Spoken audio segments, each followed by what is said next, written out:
Bienvenidos, soy Óscar Valladares y esto es Informe Extra. Hoy vamos a analizar la situación de Cuba. En un contexto de desabastecimiento, apagones y protestas, el régimen parece tambalearse. Incluso se ha reportado el incendio de una sede del Partido Comunista. Para analizar este tema nos acompaña el doctor Orlando Gutiérrez Boronat, director y portavoz del Directorio Democrático Cubano. Doctor Gutiérrez, muchas gracias por acompañarnos. No, gracias por invitarme. Quería decir que en esta ocasión estoy como secretario general de la Asamblea de la Resistencia Cubana, que es un parlamento de la resistencia con 52 organizaciones dentro y fuera de Cuba, y que somos firmantes del Acuerdo de Liberación que nos vincula con la otra gran coalición de lucha por la libertad de Cuba, que es Paso de Cambio. Perfecto. Bueno, para empezar, en el marco de estas protestas se ha reportado el incendio de una sede municipal del Partido Comunista, algo que por lo menos no se había visto antes, ¿no? Y esto llama bastante la atención. ¿En qué distinguiría las protestas actuales de las que se han reportado en años recientes? Creo que el hecho es de que en Cuba está tomando lugar una insurrección popular en contra de ese régimen. El pueblo cubano, contrario a la mitología que se ha fabricado, ha resistido a ese régimen con tesón desde el mismo 59. Ha habido una resistencia constante contra esa dictadura. El 11 de julio de 2021, esa resistencia entró en una fase de lucha popular abierta en las calles. Y desde el levantamiento popular del 11 de julio hasta ahora, las protestas han seguido, ahora están en un nivel tremendo. Llevamos 20 días de protestas constantes en el país contra el régimen, y algunas de las más espectaculares han sido como lo que vimos en Morón, que el pueblo saqueó la sede del Partido Comunista y le dio fuego a los inmuebles de esa organización, que es una organización siniestra en la historia de Cuba. El motor del cambio es esa insurrección popular contra un régimen ilegítimo que nunca cumplió sus promesas de hacer elecciones a los 18 meses de haber tomado el poder, un régimen que ha secuestrado todos los derechos y libertades del cubano. Como dijo el gobierno de Costa Rica cuando rompió relaciones la semana pasada, un régimen ilegítimo que no representa al pueblo de Cuba y no ha podido cesar en su represión un solo día, dada la magnitud de la resistencia del pueblo de Cuba a permanecer esclavo. Al respecto, ¿cuántos presos políticos existen hoy en día en Cuba? Solamente el régimen comunista de Cuba sabe cuántos presos políticos hay, porque ellos son los que los encarcelan. Nosotros calculamos, basado en diferentes fuentes, uno de ellos, el Prisoners Defenders en Madrid, de que hay más de 1.200 presos políticos, pero yo estoy convencido que el número es mucho mayor. Ahora, hablamos de varios días de, digamos ya, una situación de insurgencia. ¿Considera que existen posibilidades de un colapso del régimen en esta ocasión? Considero que es lo más cerca que hemos estado de un colapso del régimen. De hecho, ya el colapso del régimen comenzó. Este régimen ha perdido el control de la noche, ha perdido, cada día pierde más y más control del interior del país. El régimen puede reafirmar su control desplegando la unidad especial, la notoria Brigada Especial Nacional, conocido como los Boinas Negras, a lugares donde tiene que controlar. Pero noche tras noche, día tras día, el régimen pierde más y más control. Ahora, y con relación a esta situación de represión, de protestas, de desconocimiento exacto del número de presos políticos, digamos, esta organización de familiares, de mujeres familiares de presos políticos, las Damas de Blanco, ¿es una organización que sigue activa? ¿Tiene coordinación con ustedes? Claro, las damas de blanco son miembros de la Asamblea de Resistencia Cubana, miembros de Paso de Cambio y firmantes del Acuerdo de Liberación. Las damas de blanco son un símbolo, una realidad viviente de la lucha por la libertad de Cuba, y personas que dentro de Cuba, encabezados por nuestros hermanos Berta Soler y por su esposo Ángel Moya, representan lo mejor de la resistencia dentro de Cuba. Ahora, Miguel Díaz-Canel ha anunciado pues, negociaciones con Estados Unidos, y por su parte Donald Trump señaló que podría darse una toma pacífica de la isla. ¿Qué revelan este tipo de anuncios? Bueno, en realidad lo que hizo el dictador títere Díaz-Canel en su mal llamada rueda de prensa, porque no fue una rueda de prensa, no fue en vivo, ahí no había prensa, ya habían los personeros del régimen. Lo que hizo no fue tanto confirmar lo que ya había dicho el presidente Trump, sino anunciar que el régimen no haría ningún cambio político, que no negociaría ningún cambio político. Ya que está muy claro, la política americana hacia Cuba está subordinada a la ley de libertad cubana. Y para poder levantar el embargo, el régimen tendría que liberar todos los presos políticos, legalizar la sociedad civil, legalizar los partidos políticos e ir a elecciones libres multipartidistas. ¿Cuál de esos derechos, a cuál de esos derechos no tiene derecho el pueblo cubano? ¿Por qué el resto de los pueblos latinoamericanos tienen esos derechos y el pueblo cubano no lo tiene? Esa es la gran pregunta. ¿Por qué los cubanos no pueden organizarse según sus ideas, según sus creencias, para poder tener un debate público de cómo levantar la economía del país? Por supuesto, es ilógica la respuesta del régimen comunista de Cuba, porque son ilegítimos. Ellos no representan a toda la nación cubana. Ellos representan un régimen que lleva 67 años en el poder, que se ha impuesto por la fuerza y con el apoyo de una quinta columna en Occidente, en Europa y Estados Unidos, que lo ha respaldado siempre. Efectivamente, ¿no? Y ahora, en este escenario en el que, digamos, el régimen se tambalea, la figura de Miguel Díaz-Canel es cuestionada, y teniendo en cuenta, pues, la edad de Raúl Castro, ¿quién verdaderamente tiene, digamos, las riendas del poder? ¿Es el propio Raúl Castro? Se habla bastante del hijo de Raúl Castro, llamado el Cangrejo. El Cangrejo no es el hijo de Raúl Castro, es el nieto. Este es un régimen totalitario como pocos en la historia. Creo que es uno de los 5 regímenes totalitarios que han existido en la historia. Por tanto, tiene una fisonomía muy atípica, muy peculiar. Los regímenes totalitarios no se basan en el derecho o la institucionalidad, se basan en el capricho, en la fuerza, en el ejercicio desmedido del poder. Y lo que tenemos en Cuba es exactamente eso. El líder supremo, la ayatollah, sigue siendo Raúl Castro. Vimos en la notoria pseudo conferencia de prensa a Díaz-Canel literalmente tambaleándose, nervioso, porque saben que están frente a la presión más grande que han enfrentado este régimen en toda su vida. Por tanto, le puedo decir lo siguiente: las figuras que pueden renovar a Cuba, las figuras que pueden levantar a Cuba, están todas en la oposición. Cuba es un país que le sobra talento humano. Dentro de la isla, en la diáspora, hay una cantidad de cubanos capacitados tremenda. El país tiene todas las posibilidades de poder reconstruirse en libertad. Lo que tiene que estar fuera, este parásito que es el Partido Comunista de Cuba, que desde el año 1925 viene conspirando y socavando a la nación cubana, y tiene que salir la familia Castro del poder, que han sido los que han manejado ese partido para beneficio propio. Doctor Gutiérrez, vamos ahora a una pausa y continuamos.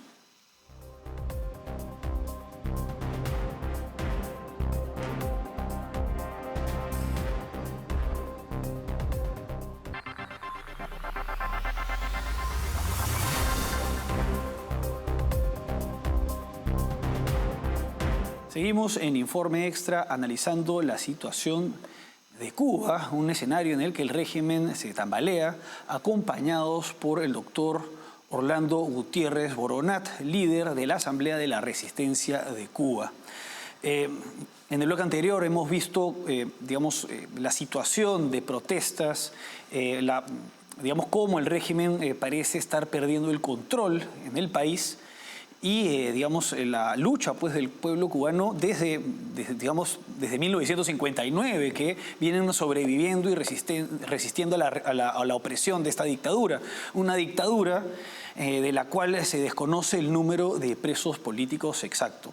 En este escenario, doctor Gutiérrez, Costa Rica ha decidido romper relaciones con el régimen.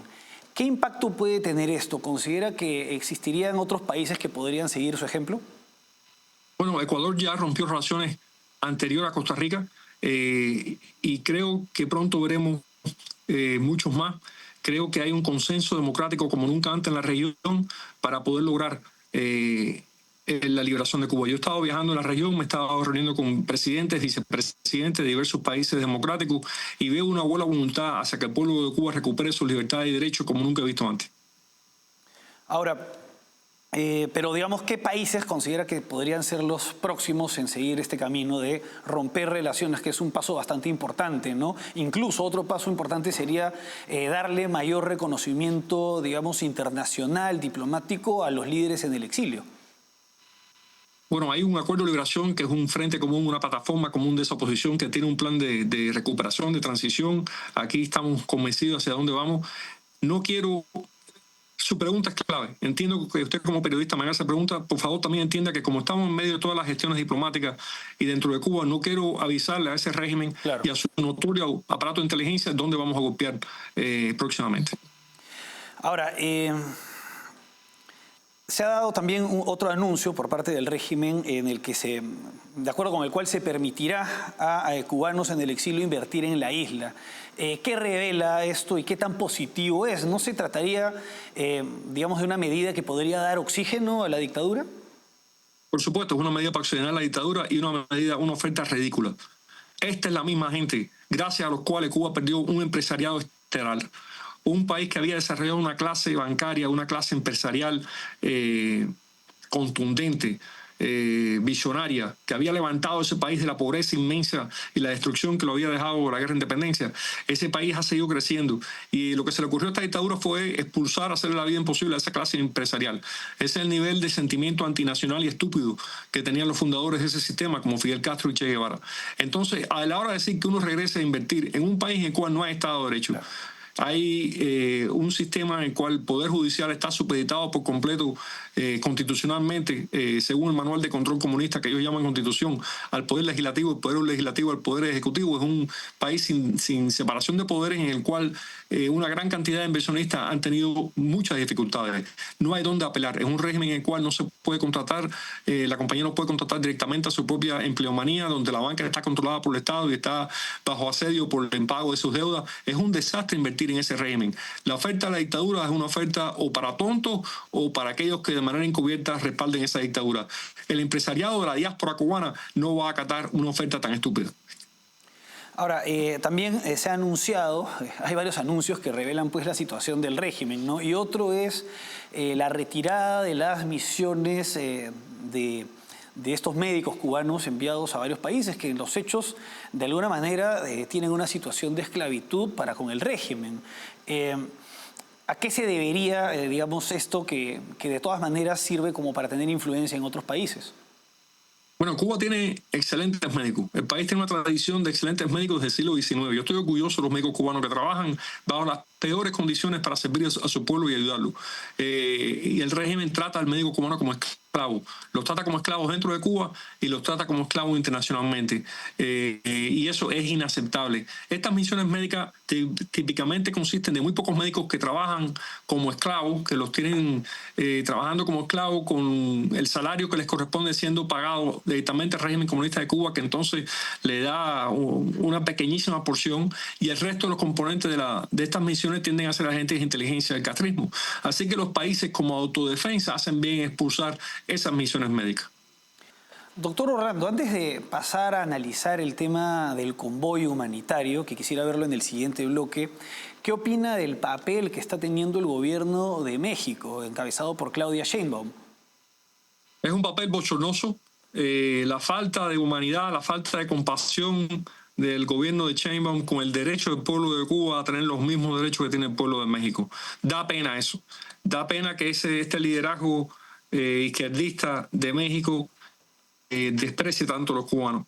La prensa mexicana ha confirmado cómo esa ayuda humanitaria de México está siendo vendida por la dictadura, vendida por el régimen, secuestrada por la dictadura, como siempre han hecho con toda la ayuda humanitaria para ellos venderla. Y no tienen las agallas, no tienen el valor, la integridad de denunciarlo públicamente. Así que es una página muy oscura en la historia de Cuba y en las relaciones entre Cuba y México, lo que está haciendo Sheinbaum. Sabemos que el pueblo mexicano no es así, que el pueblo mexicano simpatiza con la libertad de Cuba.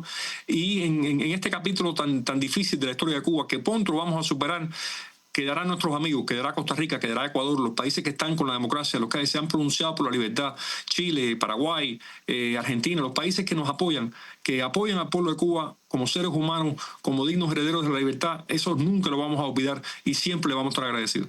Efectivamente, porque en este escenario cabe adoptar dos posturas.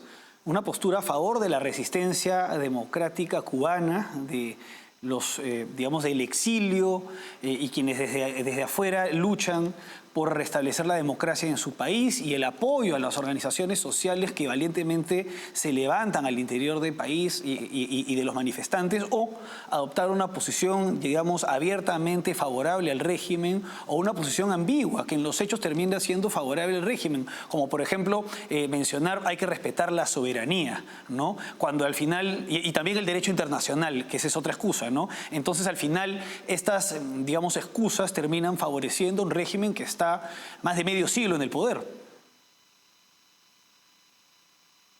Pero mira, pero además, toda la concepción moderna del derecho está basada en que la soberanía radica o proviene desde el pueblo, que la soberanía es ascendiente, que se nutre de los derechos, de los deberes, de las tradiciones de los pueblos para ser legítima la autoridad.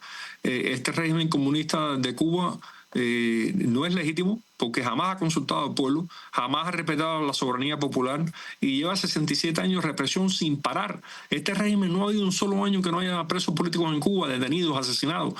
No puede ser más ilegítimo este régimen de soberanía, que es un argumento ilegal, es un elemento que no corresponde con la realidad y es una mentira, porque este régimen ciertamente no representa la soberanía del pueblo.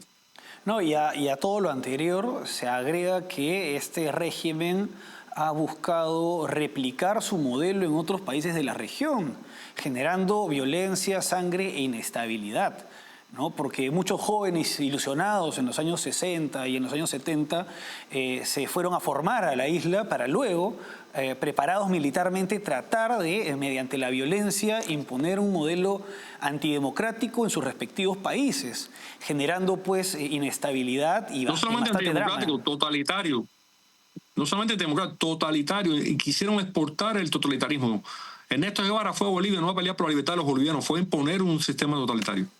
Efectivamente, imponer un sistema totalitario, pero romantizado pues por músicos, por el cine, digamos, por comunicadores, ¿no? Que se enfocan pues en los denominados triunfos de la revolución, que conversábamos en otra entrevista, ¿no? Por la existencia de élites en Europa y Estados Unidos que promovían el socialismo para los países subdesarrollados, y entonces esas élites son las que han respaldado esa guerra cultural para romantizar asesinos. Exactamente, esta idea pues del buen salvaje latinoamericano, ¿no? Que les parece aceptable regímenes como el de Cuba, siempre y cuando pues estén alejados, se encuentren en otro continente, no en la Europa pues en la que ha primado, digamos, la democracia representativa a través de gobiernos de partidos socialdemócratas que suelen simpatizar con el socialismo antidemocrático de países como el de Cuba, como el de Venezuela, como el de Nicaragua, y con las guerrillas promovidas por estos países dictatoriales, ¿no? Entonces, y en el marco de todo esto, pues esta visión pues romántica de la lucha contra el imperialismo yanqui, de la lucha y las culpas de todo en el bloqueo, de la lucha por la soberanía de los pueblos latinoamericanos y el triunfo pues aparente de la salud, de la medicina y de la educación, cuando terminan beneficiando simplemente a una élite digamos, alineada o perteneciente al Partido Comunista, que es lo que se conoce en este tipo de regímenes como la nomenclatura. No, los ha expresado muy articuladamente, así mismo es. Pero a eso tenés que añadirle una dimensión filosófica y espiritual. Estos regímenes se basan ontológicamente en la creencia de que no existe una naturaleza humana, una sustancia humana, sino que el poder puede configurar y reconfigurar esa condición humana interminablemente, no importa el nivel de violencia o de poder que se ejerza. Esa es la doctrina esencial de un Mao Zedong, de un Adolfo Hitler, de un Fidel Castro. La idea que desde el poder se reconfigura toda la mente y la condición humana para el uso del poder. Ese en su corazón es el totalitarismo. Y más en lo profundo, representa una negación a la existencia trascendente del hombre, una negación a la existencia de Dios, una negación de la ontología de la realidad, y un relativismo supremo que en última instancia se ancla en un rechazo a todo lo que sea divino en el hombre. Efectivamente, ¿no? Digamos, el marxismo es materialista y no cree en estos factores que son esenciales en la cultura occidental, ¿no? Claro. Y que han dado lugar a los derechos humanos y a la democracia liberal. Perdón, disculpe. Adelante. No, es que ni tan siquiera es el materialismo iluminado de los romanos, o de algunos de los grandes pensadores romanos. Es un materialismo crudo fácilmente desprobable científicamente, un materialismo que lo enterró el desarrollo de la física cuántica a comienzos del siglo XX. Ya a finales del XIX, comienzo del XX, científicamente estaba comprobado de que el materialismo mecanicista o dialéctico de Marx o de Feuerbach estaba desprobado por la ciencia. Efectivamente, von Baber refutó a Marx a inicios del siglo XX, fines del siglo XIX, si mal no recuerdo, ¿no? Y antes de pasar al último bloque, tengamos en cuenta que dentro del marxismo, la línea marxista-leninista considera que el Estado siempre es dictadura, ¿no? Entonces, si el Estado siempre es dictadura, a la democracia liberal o burguesa, o digamos a los regímenes autoritarios de derecha, hay que oponerles, que son considerados dictaduras siempre, hay que oponerles otra forma de dictadura que desde la perspectiva de ellos es, entre comillas, verdaderamente democrática. Y esta es la llamada dictadura del proletariado, que nunca es dictadura del proletariado ni de los trabajadores, sino dictadura de quienes dirigen el partido político. Vamos, doctor, a una pausa y regresamos con lo último.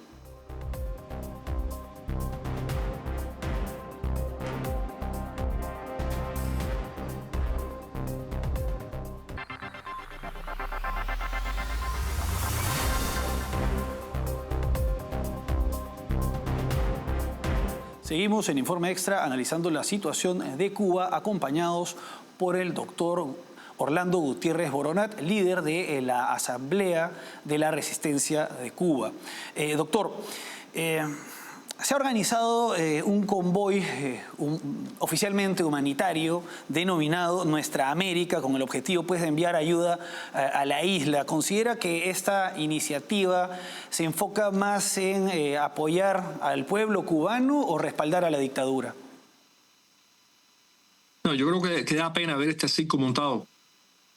Cualquier cubano y cubana de honor ver a esta gentuza que llegó a Cuba a ofrecerle galletitas a los niños cubanos para que bailaran para su deleite, se siente ofendido, visceralmente ofendido. Esto es lo que ha mantenido el régimen en el poder. Esto es toda una fabricación de la izquierda laborista inglesa que financiaron el viaje, que dirigieron el viaje con el objetivo de ultrajar el derecho del pueblo cubano a ser libre. Esto que ocurrió en Cuba, como conferencia de fuerzas izquierdistas amaestradas, va a pasar a la historia de la ignominia como uno de los insultos más grandes de un pueblo que se ha llevado a cabo. No, no lo olvidaremos. Digamos, Le puedo garantizarte que no lo olvidaremos. No, y además, digamos, uno de los episodios más, digamos, reprochables, desagradables, condenables de toda esta, digamos, de este circo, es la imagen, por ejemplo, de personajes como Pablo Iglesias, fundador del partido político español Podemos, quien, digamos, anuncia pues su apoyo al pueblo cubano, entre comillas, desde una ventana que luego se ha identificado pues que pertenece a uno de los hoteles más lujosos de la isla, ¿no? Entonces, desde esa perspectiva es bastante fácil respaldar, digamos, ni siquiera fácil, ¿no? Fácil si es que uno no tiene, pues, ciertos principios, ¿no? Pero de esta manera es que apoyan a la dictadura, siendo totalmente indiferentes al drama y a las carencias del pueblo sometido al régimen, y además teniendo simplemente en cuenta el relato y no la realidad, porque para ellos lo que importa es el relato, ¿no? El relato pues de la lucha de los pueblos oprimidos contra el imperialismo yanqui, sin importar la realidad de un pueblo oprimido por una dictadura desde 1959. Yo creo que a esa gente lo que le interesa son la fabricación espuria, irreal, el pensamiento petrificado que tienen en la cabeza, y el pueblo de Cuba es un pie de nota.